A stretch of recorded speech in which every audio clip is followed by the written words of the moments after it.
Okay, so some people were asking for my thoughts about Ghost's new album, Impera. It comes out this Friday, the 11th. However, due to the internet being the internet, the whole thing got leaked out today, and I sat down after work to listen to it.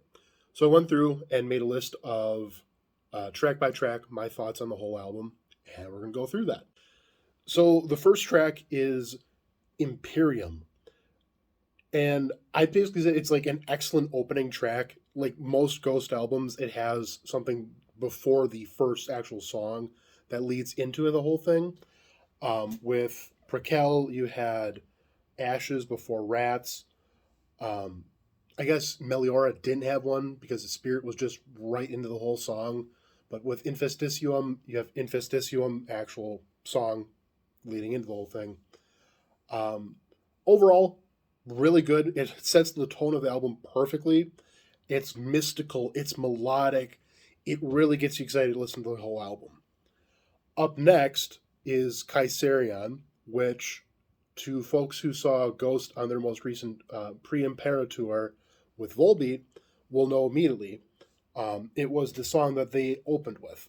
Um, and this should be Ghost's opener for like the rest of their career.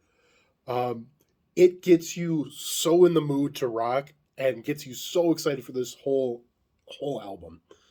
Um, it is easily one of the best lyrical ventures that Tobias Forge, spoiler alert, he's Ghost, um, has ever had. It's catchy as hell.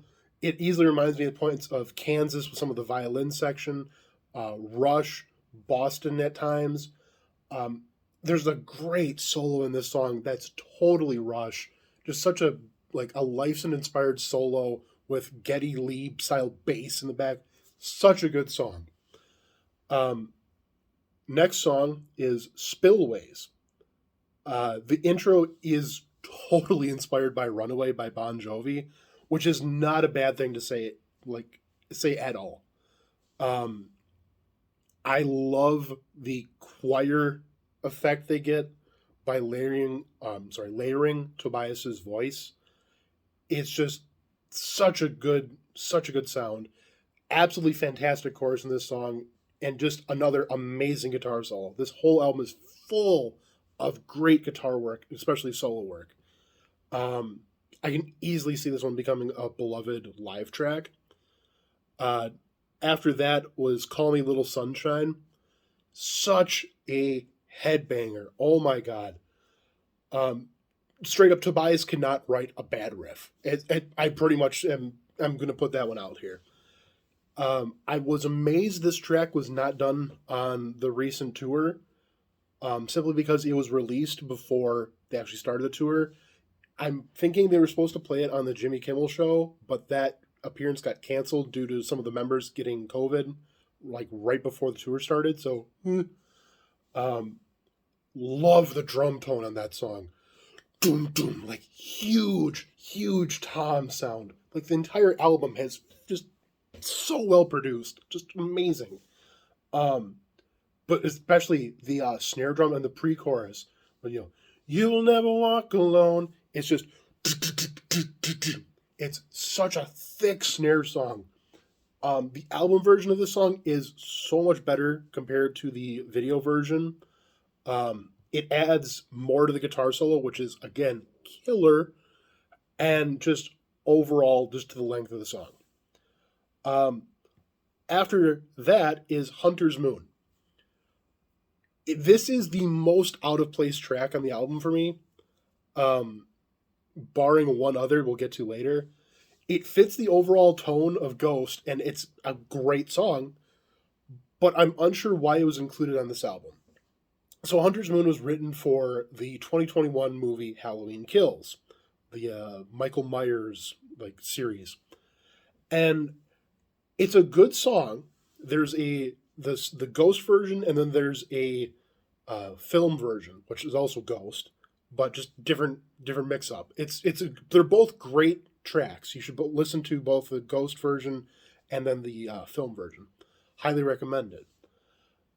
But just I'm unsure, if this was written before the overall album was being put together or what it was. but it's just such a weird inclusion on this album. Again, not to say that this is a bad album by any means. It just feels weird to me, because I've heard this song. Obviously, it's a single that came out, a while ago. It's just not the best placement of it. I will 100% though say I will always love the vocal effect right after the guitar solo. It goes, though my memories are faded, and as soon as it does the faded, the like, I don't know the proper terminology of it, but just like the vocals get turned with this weird vocal effect. So good. So my overall thing for this was great song, just feels weird in the placement of the album. We then go to Watcher in the Sky. Fantastic opening riff. The vocal harmonies in this song really got me. Just great song. Just so good. The dual harmony guitar solo in this song is absolutely ridiculous. And this song, I wrote in caps, needs to be played live. I cannot wait to hear this one live. They need to do it. They need to play the whole album live, basically, is what I'm going for. We then go to Dominion, which is a short instrumental track. If you love French horn, then boy howdy, you'll love this track. It's really just a horn section, like instrumental. Nothing too spectacular. It's not really needed in my eyes, and further listens of this album, after getting through the whole album a couple times, probably just going to end up skipping it. I'm not hating on it by any means. It's just, it's not really needed. However, it does somewhat lead into the next track, which is 20s, which I wrote in all caps here, horn section strikes. This song is basically Tobias Forge meets Danny Elfman and make a musical together. And this is the villain track from that album, or from that musical. This is the quintessential villain track. And that's not a bad thing at all. And I'm thinking it's probably possibly the new Mummy Dust from their live set. It's good. It's a good song. At first, I really wasn't a fan of it, but the more and more I've listened to it, the more and more I can appreciate it. It also features the words motherfucker, shit, and hoo-ha. Hoo-ha. Which, to my knowledge, if I'm not mistaken, is the first time a Tobias Forge written Ghost song has a swear in it. Don't hold me on that one. I'd have to go back and look through the whole discography real quick. But there you go. Darkness at the Heart of My Love, which is kind of a mouthful to say, is the next one. It's the most ballady of the entire album. The lyrics are sweet in an odd sort of way. It has a really nice Hammond organ part that I dig. I'm just a sucker for Hammond organ, so of course. I don't know what the instrument is that provides the main riff of the song. It sometimes sounds like a harpsichord, but then sometimes sounds like a guitar more so. But it's really good, and I just love the tone of it. Getting towards the end of the song, I really loved the song. It's just a beautiful love song that actually evokes emotion. It's a great track. Another great song. Griftwood. So we get away from that sappy stuff, back to rock. The first time I heard this song was a couple days ago, admittedly. And when I was listening to it, it was right before I was going to bed. And I was listening to this on my phone, laying in bed. And I had the biggest grin on my face. Just the biggest, stupidest grin. This is a top-tier song. Ghost or otherwise. I love it that much. It's great. I love the riff. I love the harmonies. I love the bass tone. I love the everything. Give it to me.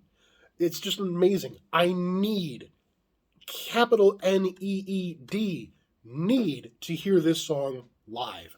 Please. Second to last track is Bite of Passage. It's instrumental. Another really, really short instrumental track, 30 seconds long, I think. It leads perfectly into the last track, which is Respite on the Spital Fields. This one I'm kind of at a loss for words. It is simply put, the perfect closing track. One of the best closing tracks I've ever heard, period, for an album. There's towards the end of the song, it really builds up the whole time with this beautiful choir part.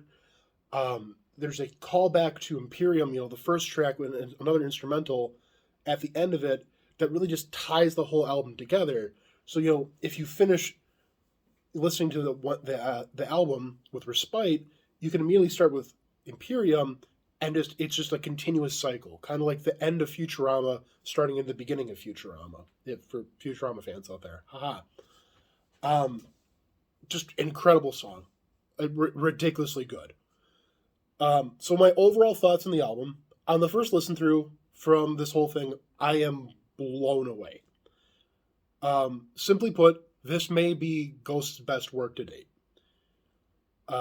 Purists of the band who say they need to go back to the Opus or Infesticium era should look away.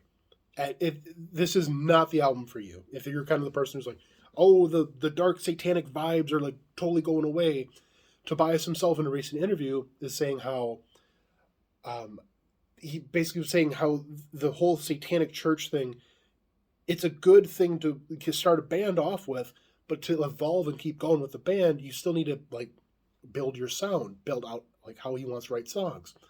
And this album just is perfect for that. It allows him to stretch his legs from the past 4 albums, and this is the perfect culmination of all 4 of them for me. If you have the ability to accept new ideas and concepts from a band and an artist who is evolving, it's simply an incredible album. It's an easy 9 out of 10. Like, just top regards overall. What would I do to change the album? I really don't know. The only thing I could possibly think of is just maybe take out the one instrumental, Dominion. Sorry, I had to scroll back through my notes here. It's not like it's a bad song. It's just, it's not needed. And Hunter's Moon, I don't know, maybe a different track that you could have replaced it. It's still Hunter's Moon, not a bad song. Not saying that. It's just feels out of place. So, yeah, that's my first overall reaction. I'm sorry, this is a 12-plus minute video, but hopefully you enjoyed it. And see ya.